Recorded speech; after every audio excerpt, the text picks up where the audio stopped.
আসসালামু আলাইকুম রহমতুল্লাহ। আমি মোহাম্মদ রুহুল আমিন, পটুয়াখালী থেকে রাকিব সাদ্দাম ভাইয়ের কোর্সে জড়িত হয়েছি, চতুর্থ ব্যাচ থেকে। আসলে আমাদের বর্তমান সমাজে আমরা অনেকেই জিন, জাদু এবং বদনজরের প্রভাবে প্রভাবিত হয়ে আছি। এমন কোনো ফ্যামিলি নাই আমার মনে হয় যে এই ফ্যামিলিটা জিন, জাদু এবং বদনজরে আক্রান্ত নাই। আমরা অনেকেই বিভিন্ন সময় বিভিন্ন উম, আমরা মুসলিম হয়েও অমুসলিমদের কাছ থেকে এই বিষয়ে চিকিৎসা নিতে যাই। অনেক সময় ধোকায় পড়ে যায়, বিভিন্ন তান্ত্রিকতার কবলে পড়ে যায়।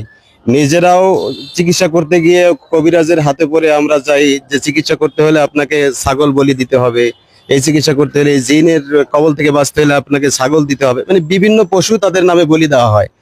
আসলে আমরা কি কখনো চিন্তা ভাবনা করে দেখছি কিনা যে আমরা এই চিকিৎসাটা করতে গিয়ে যে এই পশু বলি করতেছি, এই পশুটা কার নামে বলি হচ্ছে? আল্লাহর নামে বলি হচ্ছে নাকি আল্লাহর নামের বাহিরে কি অন্য কারো নামে বলি হচ্ছে?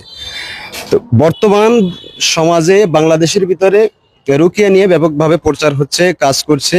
তা আমরাও ইনশাল্লাহ আমাদের রুকিয়া ফাউন্ডেশনের মাধ্যমে সারা বাংলাদেশের ভিতরে এই রুকিয়া বিষয়ক সম্পূর্ণ যে একটা সুন্নাহ ভিত্তিক চিকিৎসা, এই চিকিৎসাকে প্রচার করতে চাই ইনশাল্লাহ।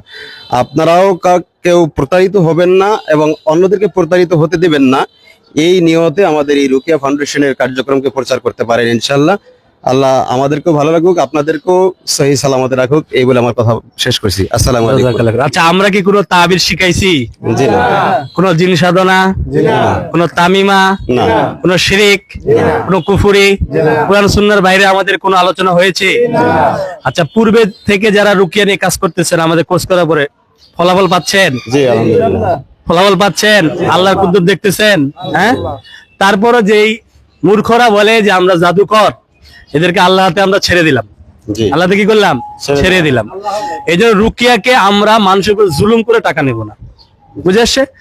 আমরা হাদিয়া নেব, সামান্য হাদিয়া নিয়ে কাজ করবো ইনশাআল্লাহ। ঠিক আছে, ঠিক আছে। আল্লাহ তাআলা আমাদের সবাইকে কবুল করুক।